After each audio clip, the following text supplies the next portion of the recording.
Hi guys, in today's video, I'm going to show you how to export emails from Outlook.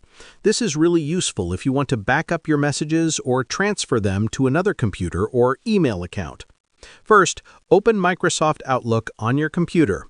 Make sure you're signed in and ready to access your inbox.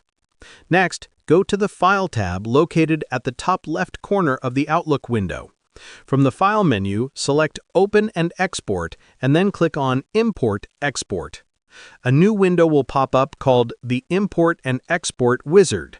Here, select Export to a file, and then click Next. Choose Outlook Data File .pst and click Next. Now select the folder you want to export. For example, if you want to export your inbox, select it here. Make sure to check Include Subfolders if you want to export everything under that folder. Click Next, then choose a location on your computer to save the exported file.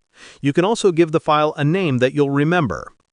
If you want, you can set options for duplicates, such as replacing duplicates or allowing them.